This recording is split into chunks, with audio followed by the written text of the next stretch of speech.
not going to be kidding here, but one of the best tests for any knife, if you're going to look at chopping, is not to chop a green tree, because any knife or blunt axe even is going to go for a green tree. This is a dead elm. You can see how big it is. It's been dead on our property for about over a year, almost 2 years. So it is rock hard. It's not rotten at all. It is rock hard. I started to had to drag it out of the forest. I started cutting through, first chopping into it, you know, with the knife, and it did, you know, get a lot into it. But the smartest thing to do, because it was on quite a steep embankment, best thing was to cut it off with the saw and then drag it through the forest. Otherwise it just would have wasted, you know, a lot of time. It came from up there.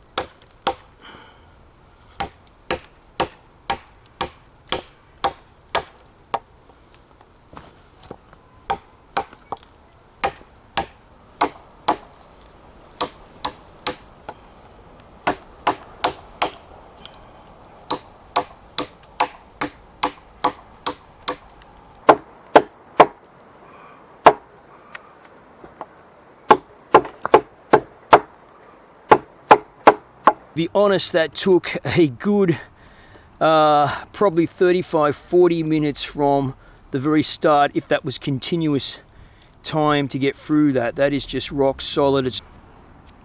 Anyway, that's what it can do. It's possible, you know. Obviously, you know, if you had to, better to take something which has already fallen.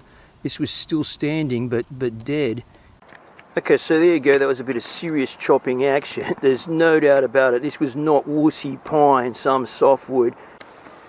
So another thing I want to talk about with the sheath design here is they've got this kind of like a rubbery tough, but it's really tough. It's not soft whatsoever, as the welt in the scabbard, and that means the blade goes against that on the other side, so it's not going to blunt the blade. That's what I've found.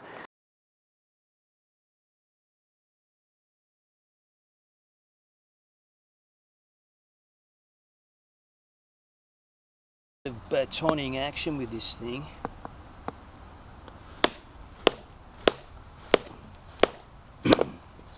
This is really insane, because this is like,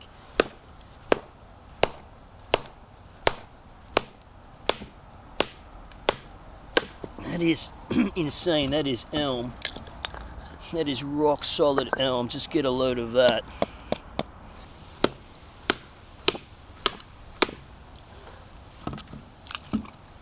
No problems. Okay, so the Selvans expeditions came with this Firesteel on here, and it comes with a Firesteel Striker as well too. Let's just have a look at that. And that came with 2 meters of paracord. Here's the Firesteel Striker here, and I have to say, I've come across many Firesteel Strikers in my time, and this is actually quite a very good Firesteel Striker actually. So let's have a look at the steel now itself and see how this thing can throw some sparks. Firesteels, as I've said many times, are not created equal, and some of them are way too soft and just big chunks carve off them. They don't generate any sparks. This one, I've already been testing it, and you just barely have to touch it to get sparks off there, and that's what you want. You don't want to have to carve half of it away to get any sparks from the thing. So let's check it out.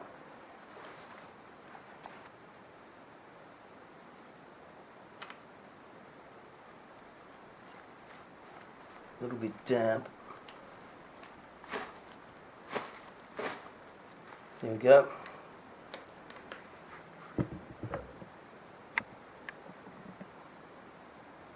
No probs.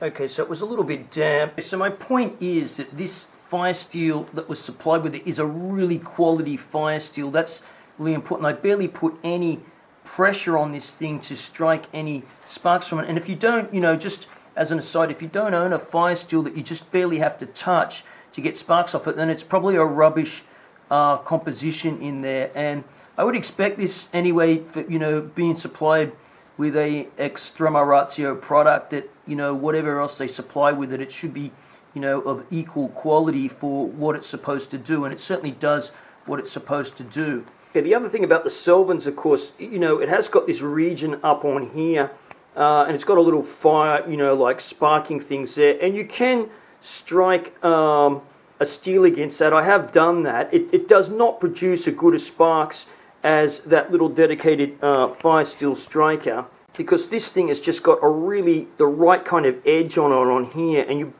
just barely have to touch it. This is plum, dead plum. It's just a rough bit, not prepared at all. Very, very hard. See if I can get some feathers out of it.